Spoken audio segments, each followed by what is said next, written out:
اب ان کی اولادیں ہیں، ٹھیک ہے۔ ہم تو وراثت کی جب بات کرتے ہیں سیاست میں تو نواز شریف کا بیٹا آتا ہے تو ہم کہتے ہیں کہ اس کی وراثت میں ہے سیاست، لیکن بات جو سیدھی آ رہی ہے تو کیا مجھے یہ بتائیں کہ قاضی حسین احمد کے بیٹے کی وراثت ہے جماعت اسلامی، یا خلیل حمدی کی اولاد کی وراثت ہے جماعت اسلامی؟ دیکھیے نا بات یہ ہے اگر وراثت نہیں ہے تو صرف مولانا مودودی کی اولاد کی وراثت آخر کیوں؟ اس کی وجہ یہ ہے کہ انہوں نے ہمیں جماعت و جمعیت سے اس طرح باہر رکھا جیسے کوئی جسے دیکھتے نا پڑیاں بیچنے والے جو لوگ ہوتے ہیں نا وہ اپنی پڑیاں باہر رکھ کے آتے ہیں گھر میں نہیں لے کے آتے، انہوں نے ہمیں اس طرح سے محفوظ رکھا جیسے ڈرگ بیچنے والے جو ہوتے ہیں انہوں نے ہمیں اس طرح سے، اور ہمیں ان کا سب سے بڑا ان کا احسان یہ ہے کہ انہوں نے ہمیں ان ساری چیزوں سے محفوظ رکھا، جماعت اور جمعیت سے۔ بالکل، اور ہمارے والد نے بالکل ہم 9 حکم تھا، یہ ہمارے 9 بہن بھائیوں میں سے کوئی ایک آدمی بھی نہ جماعت نہ جمعیت میں کوئی، اچھا یہ بالکل بڑی اہم بات، بالکل ہمیں اس طرح سے دور رکھا جیسے کوئی ڈرگ بیچنے والا جو ہوتا ہے نا وہ ڈرگ جب گھر میں آتا ہے تو پڑیاں باہر ہی چھپا کے آتا ہے اندر لے کے، ہمارے باپ نے یہ سارے نظریات جو گھر سے باہر رکھے، بلکہ اگر ہم جمعیت کے کبھی کسی جلسے میں کبھی دور سے کھڑے ہوئے نظر آئے تو انہوں نے کہا تمہارا کیا کام تھا بھائی، تم کیا کر رہے تھے، بالکل باہر رکھا۔ آخری کیوں ایسا؟ وہ جانتے تھے کہ اس کے نتائج کیا نکلیں گے، وہ جانتے تھے اس کے نتائج کیا نکلیں گے، انہوں نے ہمیں اس طرح، اور اس کے باوجود یہ دیکھیے یہ ہم پر گنڈا گردی گنڈے اور بدماش چڑھ کے آ رہے ہیں۔ اچھا شاہ جی، کیا موجودہ جماعت اسلامی اور اس کی قیادت سیدی کے نظریات کو چھوڑ بیٹھی ہے؟ دیکھیے بات یہ ہے کہ مذہبی جماعتوں میں بدترین آمریت ہوتی ہے، امیر جماعت سے اختلاف جو ہے وہ کفر کے برابر ہوتا ہے۔ میں آپ کو ایک بات یاد دلا دوں کہ جب جماعت بننے کا قصہ ہوا تھا 41 میں، تو اس زمانے میں مولانا ابوالکلام آزاد نے ہمارے والد سے کہا تھا تم جو جماعت بنا رہے ہو اس کا دستور کیا ہے، تو ہمارے والد نے انہیں دستور دیا تھا، انہوں نے کہا تھا کہ کل اس پر بات کریں گے۔ دوسرے دن انہوں نے کہا کہ اس دستور کے نتیجے میں جو جماعت وجود میں آئے گی وہ ایک فاشسٹ تنظیم ہوگی، اور جماعت کا دستور آپ اٹھا کے دیکھ لیجئے وہ ایک فاشسٹ دستور ہے، اس میں صرف امیر جماعت کا انتخاب ہے اور باقی تمام اختیارات امیر جماعت کے پاس، امیر جیسے آرمی چیف ہے کہ اس کے اختیارات کو کوئی چیلنج نہیں کر سکتا۔ بدترین آمریت ہے، اور اللہ اس وقت سے محفوظ رکھے پاکستان کو جب ان مذہبی بدماشوں کے نام ہاتھ میں یہ ملک آ جائے گا۔ اچھا شاہ جی، مجھے یاد ہے کہ ایک دور میں میں نے میاں طفیل محمد صاحب کا ایک انٹرویو کیا جو پورے پاکستان کے اخبارات میں اس کی اشاعت ہوئی، تو میاں صاحب نے مجھے کہا کہ میں نے تو قاضی حسین احمد کو یہ جماعت جو دی تھی وہ ایک دودھ کی طرح تھی، اور قاضی حسین احمد نے اس میں پانی ڈال کے اس کو لسی بنا دیا۔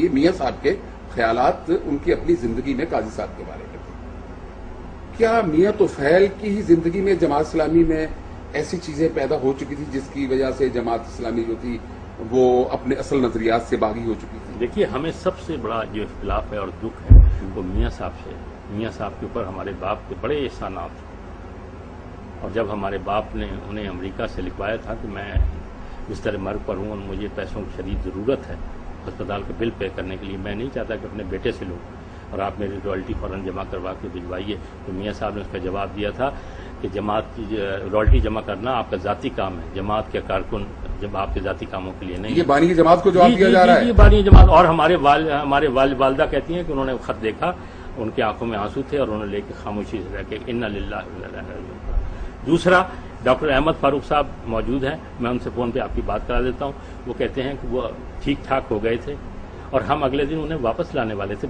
ہسپتال سے، بہتر ہو گئے تھے۔ خرم مراد آیا اور اس نے کہا کہ جی امیر جماعت کا کوئی پیغام ہے، امپورٹنٹ میسج ہے جو مجھے پہنچانا ہے۔ میرے ڈاکٹر احمد فاروق صاحب کہتے ہیں کہ میں نے انہیں کہا کہ جی ڈاکٹر صاحب، ڈاکٹروں نے منع کر رکھا، اسپتال والوں نے منع کر رکھا ہم سے ملاقات، انہوں نے کہا جی بہت ہی امپورٹنٹ میسج ہے مجھے دینا۔ تو میں نے کہنے کہ میں نے والد سے جا کے کہا، والد نے کہا بھی کیا میسج ہے، اچھا بلاؤ کیا کہنا ہے اسے، تو میں نے لے گیا اندر جا کے، انہوں نے کہا کہ اب آپ باہر چلے جائیے کیونکہ آپ رکن جماعت نہیں، اس لیے آپ کے سامنے میں نہیں کہہ سکتا۔ کہنے لگے میں باہر نکلا اور 2 منٹ کے بعد انہیں فیٹل ہارٹ اٹیک ہوا، پتہ نہیں اس بدبخت نے ان کے چہرے پہ تھوکا ہے، ان کی داڑھی پکڑی ہے، انہیں گریبان پکڑا ہے، ان کو گالی دی ہے، کیا ہے میں نہیں کہہ سکتا، ڈاکٹر صاحب بھی کہتے ہیں مجھے پتہ نہیں، لیکن میں نرس دوڑی بھی آئی کہ فیٹل ہارٹ اٹیک۔ اس کے بعد کہنے لگے میں ان کی میت لے کے آیا، میں میاں صاحب کے پاس گیا کہ بھائی کیا میسج تھا ایسا جو وہ بیچارے برداشت نہیں کر سکے۔ انہوں نے کہا میں نے تو کوئی میسج نہیں بھیج دیا تھا، کون کہتا ہے میسج دیا تھا، اور مولانا جو چلے گئے تو بیمار تھے، میں نے یہاں سب کچھ میرے حوالے کر گئے تھے کیا۔ اس کے بعد میں خرم کے پاس گیا کہ جی میاں صاحب تو یہ کہتے ہیں، تو اس نے وہ بد زبانی کی کہ تمہارے باپ کی حیثیت کیا تھی، تمہارے باپ کی کتاب کو پڑھتا کون تھا، اور تم کیا بات کرنے آئے ہو، اور کتابیں تو اب میری پڑھتے ہیں۔ اور وہ اس نے بکواس کی کہ کہ کہتے ہیں میں سر پکڑ کے رہ گیا اور میں نے کہا کہ ٹھیک ہے بتائیے. یہ آن ریکارڈ بات ہے. یہ ڈاکٹر صاحب سے پوچھ لیجیے, ڈاکٹر صاحب سے میں آپ کو فون میں بات کراتا ہوں, یہ بات آپ کو بتا دیں گے. ابھی تو خدا کی سچی بات ہے, کانوں کو ہاتھ لگا رہے ہو. ہم کہتے ہیں پتہ نہیں ہمارے باپ نے یہ کام کس لیے کیا تھا اور کس وجہ سے کیا تھا, اور ہمیں ان کے کیے کہ کیسی سزا مل رہی ہے. خدا میں پورا. اچھا شاہ جی, مجھے یہ بتائیں کہ یہ جو تنازع اب کھڑا ہو چکا ہے, جو یعنی گمبھیر ہوتا جا رہا ہے, جیسے کہ آپ کے اب دروازے کے اوپر گنے لے کے لوگ بیٹھے ہوئے ہیں, تالے توڑ دیے گئے ہیں, پورا قبضہ ہے, یہاں تک کہ آپ کے گھر تک آنے کے لیے بھی بندہ سوچنے پہ تیار ہے کہ مجھے آگے جانا ہے یا نہیں. اس دن جیو والے آئے نہیں, جیو والوں کو انہوں نے آنے نہیں دیا. ہاں, میں اب گزارش ان کے اوپر حملہ کیا انہوں نے کہا کہ کیمرے لے کے اندر جاؤ گے تو ہم کیمرے توڑ دیں گے. میں گزارش یہی آپ سے کر رہا ہوں کہ حالات ایسے ہی. جی ہم کس طرح اندر آئے ہیں, جی کیا ہم نے طریقہ اختیار کیا ہے, ہم آپ سے کیسے بات کر رہے ہیں, یہ بھی ہمارا دل گردہ ہے اور ہماری اپنی بات ہے. بات یہ ہے کہ اس قضیے کو کیسے نپٹایا جا سکتا ہے. یہ وراثت آپ کی ہے, 9 بہن بھائیوں کی.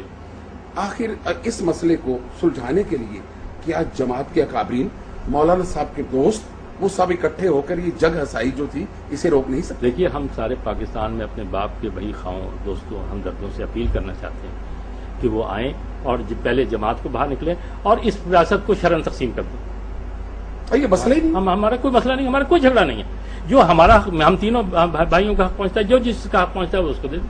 آپ کے اس مقدمے کا فیصلہ کیوں نہیں ہو رہا وراثت کے؟ جی, یہ ان عدالتوں سے انصاف حاصل کرنے کے لیے 3 چیزیں چاہیے ہوتی ہیں: عمر نو, صبر ایوب اور قارون کا خزانہ. 23 سال ہو گئے ہیں اور ابھی پریلیمنری ڈگری پاس نہیں ہوئی. یہ تو ہماری ابتدائی کیس ابھی وہیں کے وہیں کھڑا ہوا ہے, جبکہ وراثت بھی طے ہے, جس کی پراپرٹی یہ بھی طے ہے کہ یہ ہمارے والد کی پراپرٹی, جو وارث ہیں وہ بھی طے ہے. کوئی لمبی چوڑی پراپرٹی نہیں ہے, صرف اس کا فیصلہ.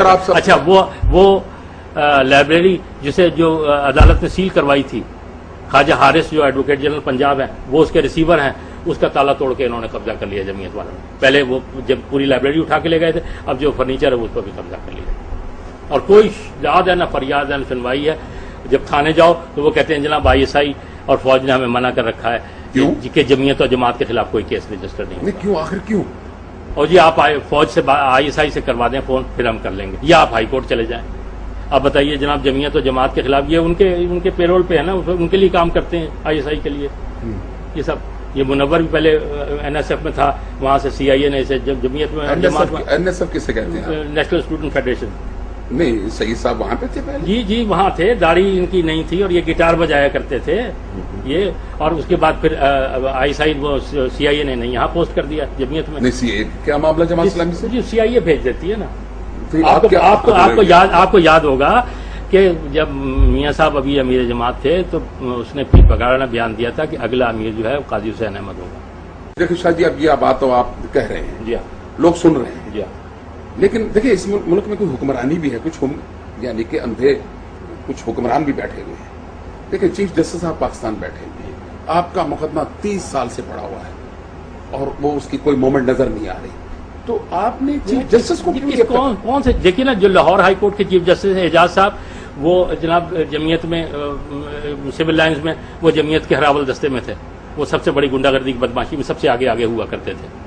وہ اب جناب چیف جسٹس بنے ہوئے ہیں. جناب ان کے پاس جاؤں جماعت کے خلاف, ان سے اپیل کروں, کس سے کہوں جا کے, مجھے بتائیے آپ. اور وہ یہ وہی ہیں جب انہوں نے حلف اٹھانے سے انکار کیا تھا تو قاضی صاحب انہیں سینٹ میں لے کے جا رہے تھے, تو وہ تو چاروں طرف تو ایسے لوگ بیٹھے ہوئے, کس سے اپیل کروں, کس سے کہوں. میں پورے پاکستان کے لوگوں سے اپیل کرتا ہوں کہ یہ دیکھیں, ان کے طرز عمل کو دیکھیں, یا جو کچھ ہمارے ساتھ کر رہے ہیں کل پورے ملک پہ قابض ہو کے کیا کریں گے. اور اللہ اس وقت سے محفوظ رکھے اس پاکستان کو جس دن جماعت اسلامی کی حکومت